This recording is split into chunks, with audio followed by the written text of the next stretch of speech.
హైదరాబాద్ లో కన్సల్టేషన్ మరియు 3,500 రూపాయల colour Doppler test Avis hospitals లో ఉచితంగా పొందండి.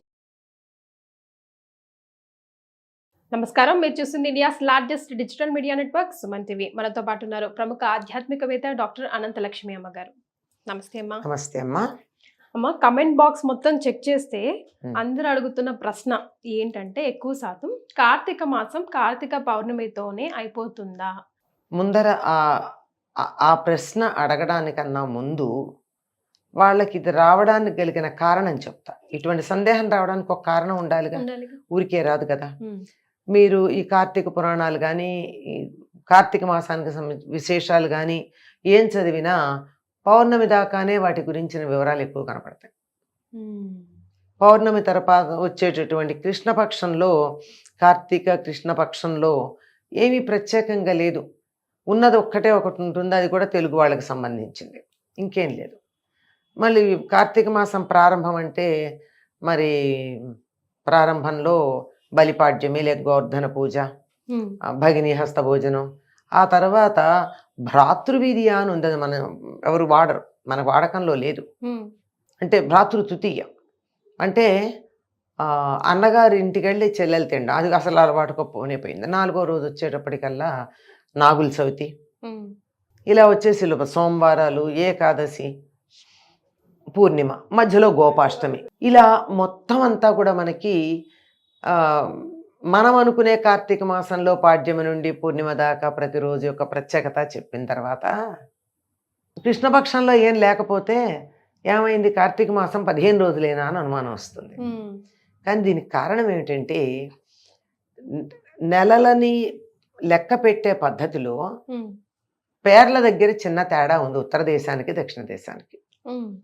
ఉత్తర దేశంలో వారికి నెల పౌర్ణమి వెళ్ళిన పాడ్యం నుండి మొదలవుతుంది. అంటే మనకు ఆశ్వీజ పౌర్ణమి అవ్వంగానే, అంటే అమ్మవారి పూజలు అయిపోతాయి కదా దశమికి, తర్వాత వచ్చేది పౌర్ణమి కదా, ఆ పౌర్ణమి మర్నాడు వచ్చేటటువంటి పాడ్యమి నుండి కార్తీక మాసం మొదలయ్యి మనం కార్తీక పౌర్ణమి చేసుకునేటప్పటికి నెల పూర్తవుతుంది. మనకేమో అమావాస్య తర్వాత వచ్చే పాడ్యమి నుండి మొదలు మళ్ళీ అమావాస్య దాకా. ఉత్తర దేశంలోనేమో 15 రోజుల ముందు వస్తుంది. మనకి ఇప్పుడు కార్తీక శుద్ధ అంటే కార్తీక మాసంలో శుక్లపక్షం ఏదైతే ఉందో అది వాళ్ళకి కార్తీక మాసంలో శుక్లపక్షమే. కానీ కార్తీక మాసంలో కృష్ణపక్షం ఉందే, పౌర్ణమి తర్వాత వచ్చేది, ఇది వాళ్ళకి మార్గశిర మాసం వచ్చేస్తుంది. మనకి ఇంకా ఆశ్వీజ మాసం కృష్ణపక్షం ఉన్నప్పుడు ఉత్తర దేశం వాళ్ళు కార్తీక మాసం కృష్ణపక్షంగా వాడతారు, కృష్ణపక్షంతో మొదలు. అందువల్ల వివరాలన్నీ పూర్ణిమ దాకా ఎక్కువ ఉండడంతో ఇక్కడతో అయిపోయిందేమో అని అనుకుంటారు. ఇది ఒక మాట.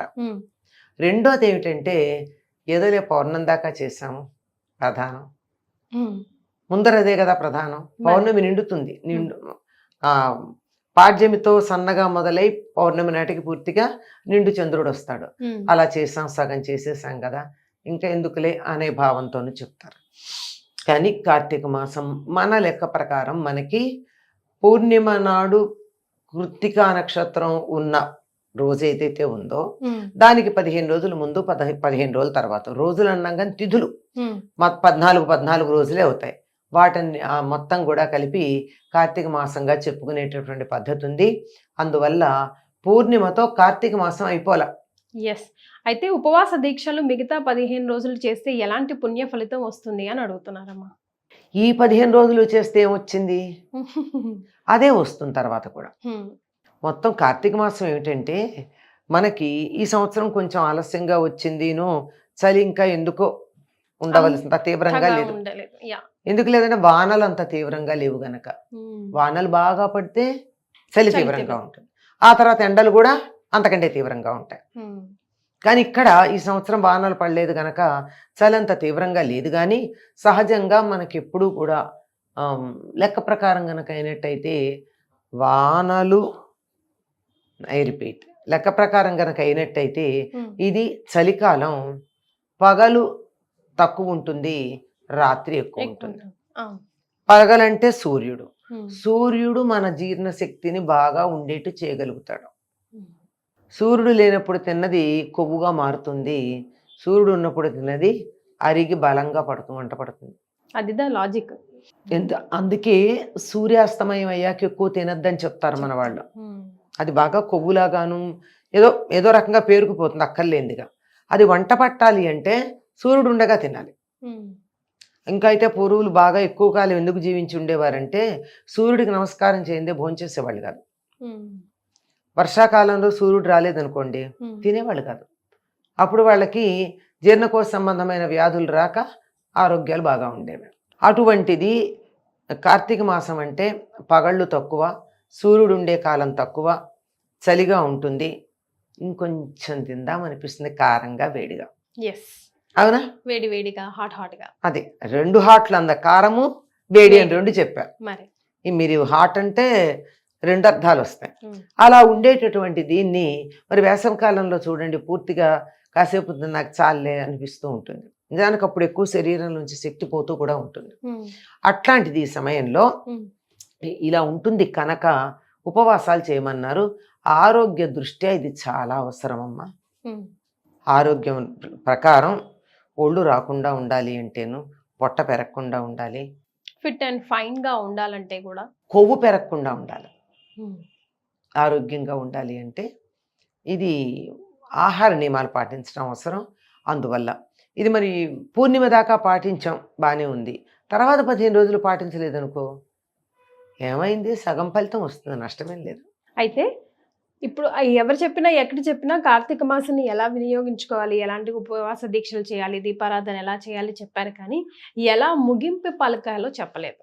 మీరు చెప్పాలి నాకు ఈరోజు ఈ వీడియోలో. ఉపవాసాలు అన్నవి మాత్రం అందరూ చేయాలని నియమం ఏం లేదు కదమ్మా.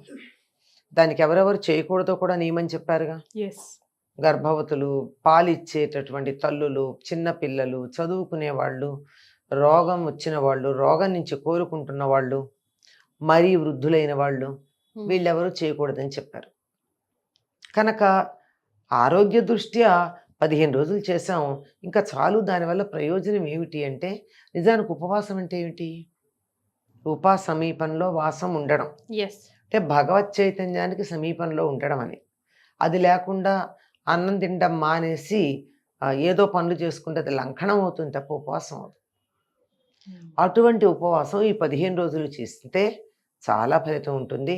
ఈ తర్వాత వచ్చేటటువంటి 15 రోజులు ఏదైతే మనకు గ్రంథాల్లో చెప్పబడేదో, నిజానికి ఉత్తర దేశం వాళ్ళకి మార్గశిర మాసము, అందులో కూడా చేస్తే మరింత ప్రయోజనం ఉంటుంది.